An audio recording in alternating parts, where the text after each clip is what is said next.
अऊज़ु बिल्लाहि मिनश्शैतानिर्रजीम बिस्मिल्लाहिर्रहमानिर्रहीम अस्सलामु अलैकुम वरहमतुल्लाहि वबरकातुहू। उम्मीद है आप सब खैरियत से होंगे। आज की हमारी क्लास है साइंस की, lecture number 1, topic what is science, और मैं हूँ मोहम्मद मुदस्सिर लोधी। हमारे साइंस के जितने भी आगे चलने वाले लेक्चर और आज का लेक्चर जो है वो आपकी reference book the science factor से ही लिया जाएगा। और आज का जो ऑनलाइन लेक्चर कंडक्ट किया जा रहा है उसका टॉपिक है व्हाट इज़ साइंस।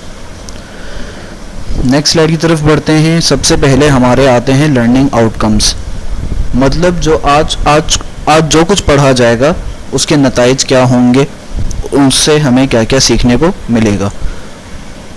हम जो हैं जान जाएंगे नो व्हाट इज़ साइंस, हम ये जान जाएंगे कि साइंस क्या है, हम साइंस के बारे में जान जाएंगे। Next, know science according to Quran, हम साइंस को कुरान के मुताबिक भी जान लेंगे जो कि अल्लाह पाक का हुक्म है। कुरान पाक एक आसमानी किताब है जो कि हुजूर पाक सल्लल्लाहु अलैहि वसल्लम पर नाजिल हुई। उसमें साइंस के मुतालिक क्या फरमाया गया है वो भी हम आज के इस लेसन में इंशाल्लाह जान लेंगे। नेक्स्ट है know the importance of science, science की अहमियत को भी हम जान लेंगे कि साइंस हमारी ज़िंदगी में कौन सा रोल प्ले करता है और क्या उसकी अहमियत है। साइंस को कुरान से जानना इसलिए ज़रूरी है क्योंकि हम मुसलमान हैं और मुसलमान होने के नाते हमारा ये फ़र्ज़ है, हम पे ये लाजिम है कि हम अपनी ज़िंदगी को कुरान पाक के बताए गए तरीक़ों पर गुजारें। तो इसलिए जहाँ पर बात आए इस्लाम और साइंस की तो हमें सबसे पहले जो है इस्लाम को फॉलो करना चाहिए। Next, value science in their daily lifes, science की वैल्यू क्या है हमारी रोज़मर्रा की ज़िंदगी में। Next, know the basic skills of learning science, science को पढ़ने की बुनियादी महारत क्या होनी चाहिए ये भी हम जान लेंगे कि जब भी कोई शख्स साइंस को पढ़ना चाहता है, सीखना चाहता है, तो उसमें कौन कौन सी महारत या स्किल्स होनी चाहिए। नेक्स्ट स्लाइड की तरफ बढ़ते हैं और वो है ब्रेन स्टॉर्मिंग। जाहिर सी बात है आज जो हमारा टॉपिक है व्हाट इज़ साइंस, उससे रिलेटेड आपके जहन में काफ़ी सारे सवालात होंगे, काफ़ी सारे सवालात उठ रहे होंगे जो कि हमें एक तरह से उलझा रहे होते हैं कि आज सर जो है जो टॉपिक पढ़ाने वाले हैं उसमें क्या चीज़ हम सीखेंगे। हमारे जहन में अलग अलग तरह के सवालात होते हैं, हमारा जहन एक तरह उलझा हुआ होता है। तो हो सकता है वो सवाल कुछ यूँ भी हों, व्हाट इज़ साइंस जो कि हमारा टॉपिक है आज का हमारा टॉपिक ही है व्हाट इज़ साइंस। तो हमारे जहन में पहला सवाल यही है कि साइंस है क्या, दरअसल साइंस एक्चुअली वो होता क्या है। Next, is there any science acting around you, हम ये भी सोच रहे होंगे कि क्या हमारे आसपास कोई साइंस है, ऐसी कोई साइंस है जो हमारे आसपास हो, कोई ऐसी चीज़ में कोई ऐसी चीज़ हो जिसके पीछे कोई ना कोई साइंस हो। Can you name few branches of science, क्या साइंस की कोई ब्रांचेस हैं जिनके हम नाम बता सकें। Next, What is the first thing comes into your mind when you hear the term zoology? अब जब हम साइंस की जो ब्रांचें पढ़ेंगे उनमें से एक ब्रांच होगी जोलॉजी, तो आपके जहन में एक सवाल उठेगा कि सर ने जोलॉजी पढ़ाया क्या है, ये आखिर होता क्या है। जाहिर सी बात है एक नया अल्फाज सुन के हमारे जहन में काफ़ी सारे सवालात उठते हैं, उनमें से एक सवाल ये भी हो सकता है कि ये जोलॉजी है क्या, जो कि हम आगे चल के इंशाल्लाह पढ़ेंगे इंशाल्लाह। अब हमारा टॉपिक स्टार्ट होता है व्हाट इज़ साइंस। यहाँ भी इनके सर के ऊपर भी एक क्वेश्चन मार्क है, ये भी सोच रहे हैं कि साइंस क्या है। आपकी बुक में से ये पिक ली गई है, उसमें साइंटिस्ट कह रहे हैं कि I am super scientist and my students are trying to find out a scientific question that I can't answer.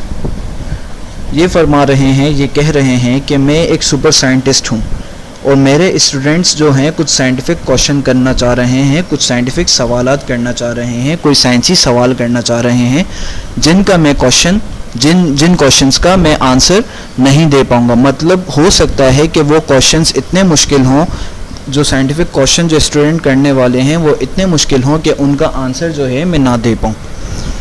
Next question उन्होंने कहा कि पूछिए अगला क्वेश्चन, इतने में इन्होंने अपना हैंड रेस किया और इन्होंने कहा, इनके स्टूडेंट ने, what is the strongest muscle in the body, कि सर हमारी बॉडी में सबसे स्ट्रॉन्गेस्ट, सबसे मजबूत मसल कौन सा होता है। सर ने कहा, I know that, it's the tongue. Next question.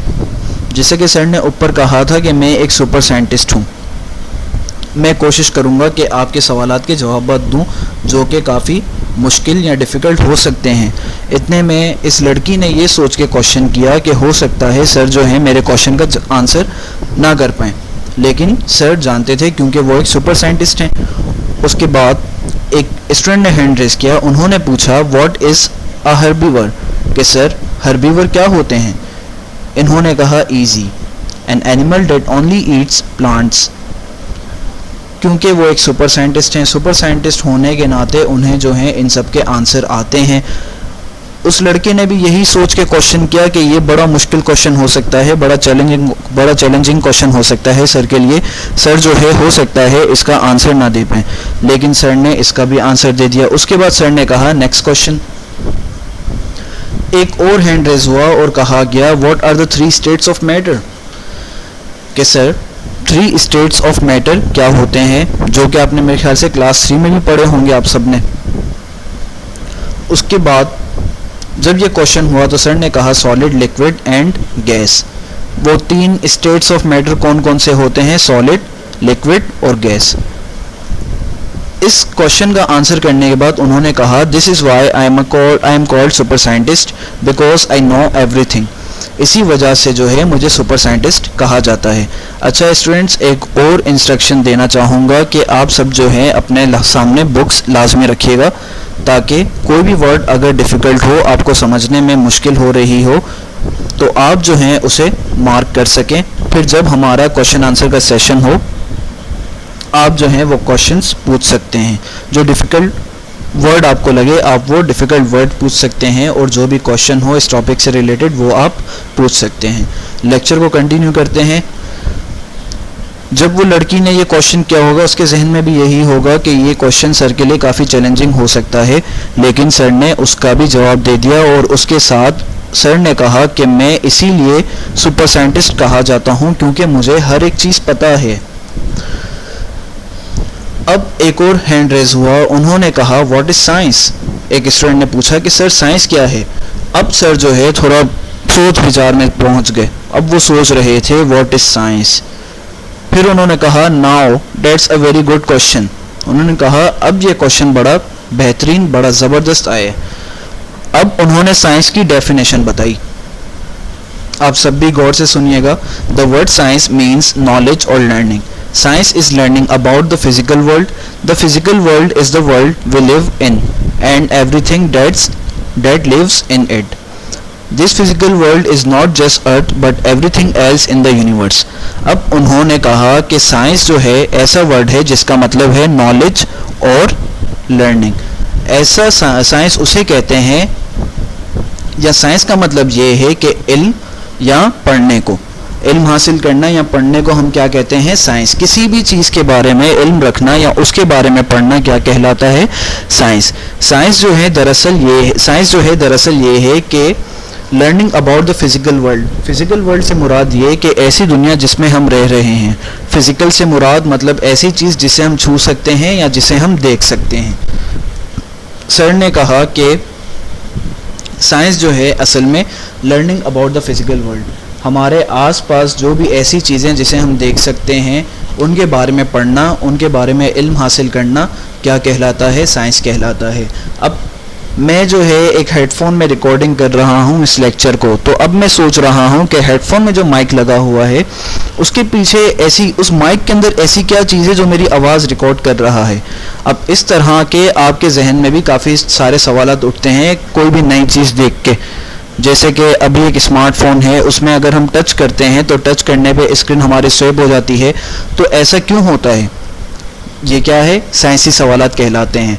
मतलब हमारे आसपास जितनी भी चीज़ें हैं, जो भी चीज़ें हमारे आसपास पड़ी हुई हैं, रखी हुई हैं, उनके बारे में पढ़ना, उनके बारे में नॉलेज रखना, उनके बारे में किसी भी तरह की लर्निंग करना क्या कहलाता है, साइंस कहलाता है। साइंस से मुराद ये बिल्कुल भी नहीं है कि सिर्फ़ और सिर्फ अर्थ के बारे में पढ़ना, जिस अर्थ में हम रह रहे हैं उसके बारे में पढ़ना, ऐसा बिल्कुल भी नहीं है। बल्कि हमारा अर्थ जिस सोलर सिस्टम का हिस्सा है, हमारा अर्थ जिस सोलर सिस्टम का हिस्सा है, उस सोलर सिस्टम में जितने भी प्लैनेट्स हैं, सितारे हैं, इस पूरे यूनिवर्स में जितने सितारे हैं, सूरज है, चांद है, इन सब के बारे में पढ़ना क्या कहलाता है? साइंस कहलाता है। हमारे आसपास जितनी भी चीज़ें रखी हुई हैं, चाहे वो जानदार हो, लिविंग थिंग हो या नॉन लिविंग थिंग हो, चल रही हो, फिर रही हो, उठ रही हो, बैठ रही हो, या ना बैठें या ना फिरें या ना खाएं ना सोएं, इन सब के बारे में पढ़ना क्या कहलाता है? साइंस कहलाता है। उम्मीद है आपको टॉपिक क्लियर हो चुका होगा कि साइंस एक्चुअली है क्या। साइंस जो है किसी भी चीज़ के बारे में पढ़ना या इल्म हासिल करने को कहते हैं। Next slide, Islamic integration. अब हम साइंस को जानेंगे कुरान के मुताबिक। अल्लाह पाक कुरान की सूरह नूह में फरमाते हैं, see ye not how Allah has created the seven heavens one above another and made the moon a light in their midst and made the sun as a glorious lamp.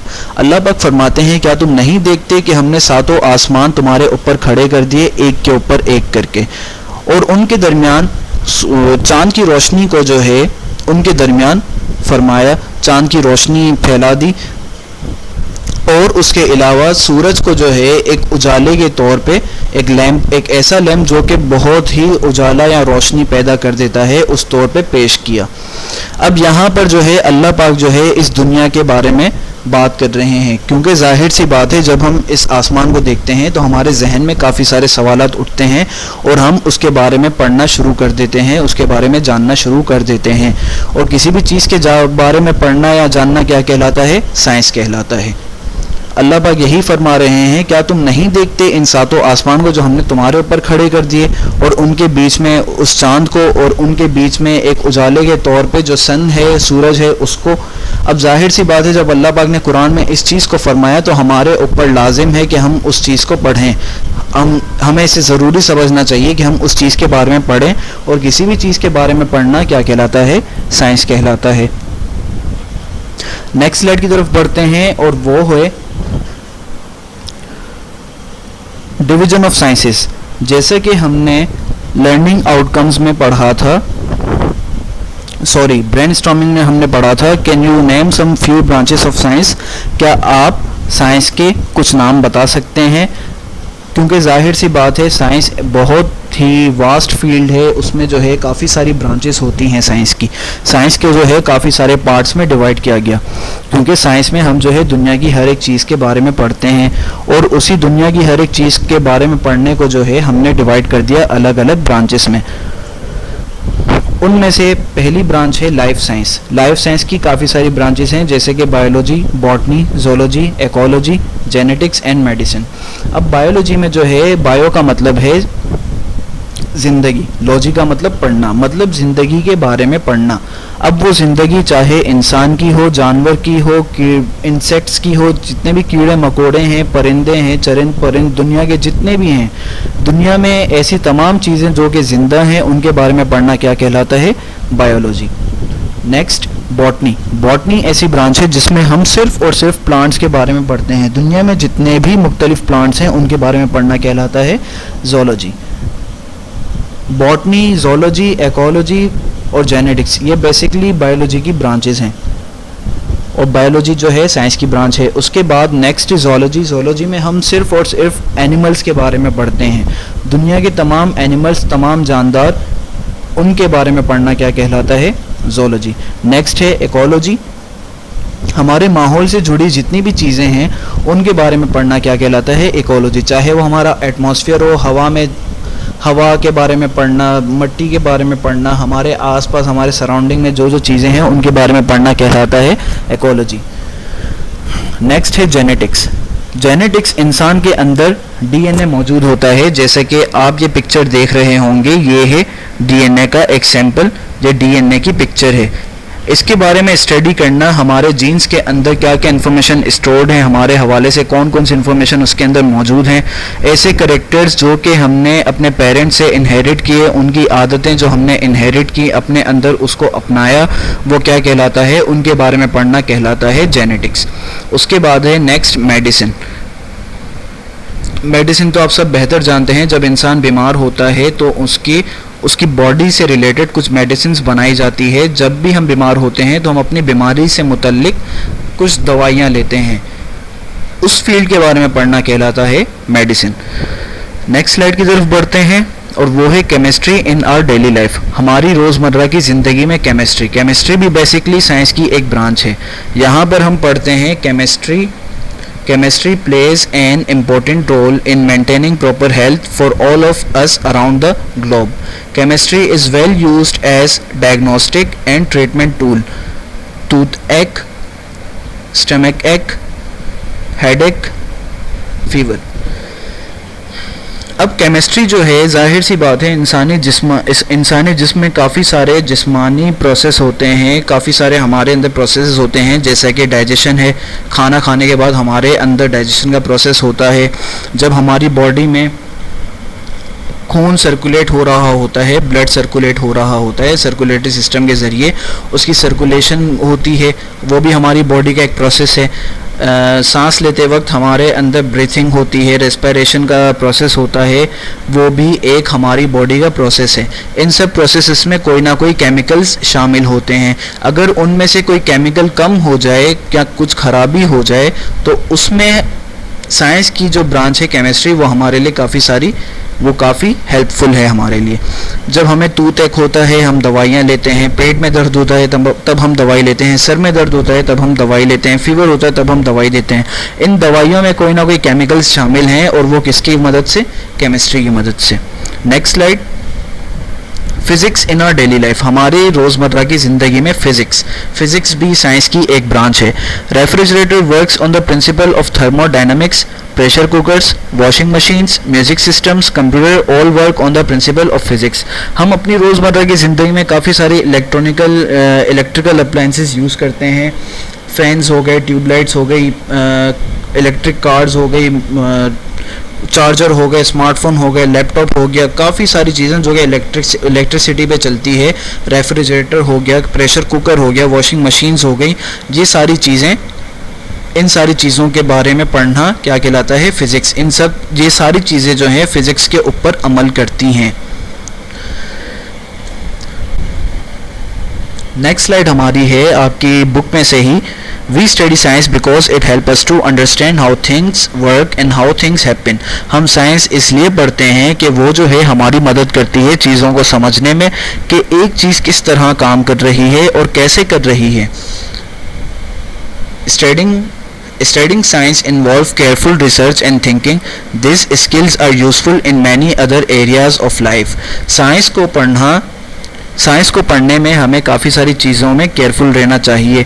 और वो कौन कौन सी चीज़ें हैं? एक, रिसर्च। किसी भी चीज़ के बारे में अगर हम जानना चाहते हैं तो हमें काफ़ी केयरफुल होकर जानना चाहिए। कोई गलत इन्फॉर्मेशन हमें आगे पास आउट नहीं करनी चाहिए, और हमें उस चीज़ के बारे में भी काफ़ी हिफाजती तौर पे सोचना चाहिए। उस चीज़ के हवाले से दुनिया की हर एक चीज़ के पीछे कोई ना कोई साइंस है, और अगर आप किसी चीज़ के बारे में सोच रहे हैं तो उसमें भी आप, जैसे कि उसका मतलब भी यही हो गया कि आप जो है साइंस पढ़ रहे हैं, किसी भी चीज़ की आप साइंस पढ़ रहे हैं। जैसे कि अगर मैं लैपटॉप के हवाले से बात करूं, उसमें कीबोर्ड्स हैं, उस कीबोर्ड के बारे में उस कीबोर्ड के बारे में पढ़ना, उसके माउस के बारे में पढ़ना। अब मैं उसके बारे में सोच रहा हूं, मैं उसे खोल के उसे जांचता हूं कि अंदर क्या है, इसके पीछे भी एक साइंस है। ये किससे रिलेटेड है? साइंस से ही रिलेटेड है। तो हमें इन चीज़ों में काफ़ी केयरफुल होना चाहिए किसी भी चीज़ को रिसर्च करने के लिए और उसको सोचने के लिए। ये दो जो है साइंस की बेसिक लर्निंग है। जैसा कि हमारे लर्निंग आउटकम में आया था कि हम जो है साइंस की बेसिक स्किल को जान लेंगे, बुनियादी महारत जान लेंगे कि अगर हमें किसी भी चीज़ की साइंस को पढ़ना है तो हमें बेसिक स्किल्स, हमारे अंदर बुनियादी महारत होनी चाहिए। और वो बुनियादी महारत क्या है? Research and thinking.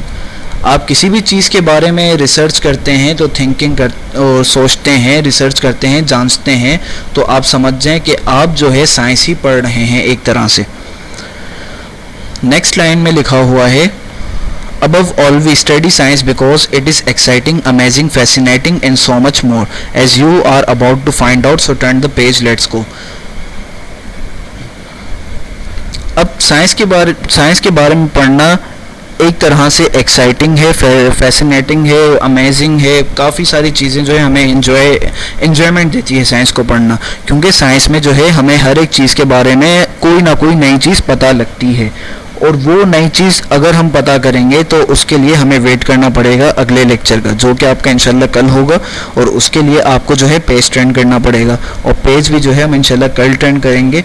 उसकी वजह ये है क्योंकि कल से जो है आपका इंशाल्लाह पहला चैप्टर स्टार्ट होगा, और पहले चैप्टर से ही हमारे साइंस जो है प्रोसेस में आ जाएगी, हमें जो है बहुत कुछ नया सीखने को मिलेगा इंशाल्लाह। नेक्स्ट स्लाइड की तरफ बढ़ते हैं, और उसमें है आपका होम असाइनमेंट। होम असाइनमेंट आपका ये है कि आपको जो है टाइटल पेज बनाना है सबसे पहले आपकी साइंस की कॉपी में। उसमें आपने लिखना है व्हाट इज़ साइंस, आपका टाइटल पेज होगा what is science, and then to make a list of 20 gift of science we use in daily life. और हमें 20 गिफ्ट की लिस्ट बनानी है साइंस की, मतलब साइंस की मदद से हमें जो है 20 अलग अलग तोहफे जो मिले हैं, वैसे तो काफ़ी सारे हैं, हमें जो है उनमें से 20 को लिस्ट आउट करना है जो कि हम अपनी रोज़मर्रा की ज़िंदगी में यूज़ करते हैं। After that list you have to make title page of chapter 1, और आपको जो है चैप्टर 1 का टाइटल बना लेना है। सबसे पहले आपने व्हाट इज़ साइंस का टाइटल पेज बनाना है, उसके बाद आपने 20 गिफ्ट ऑफ साइंस को लिस्ट आउट करना है, उसके बाद आपने अगले पेज पर चैप्टर 1 का टाइटल बनाना है। इसी के साथ आपसे इजाज़त चाहूँगा, इसी अपने पन के साथ कि अपना बड़ा ख्याल रखिएगा। अल्लाह हाफिज़, फ़ी अमानिल्लाह, दुआ में याद रखना।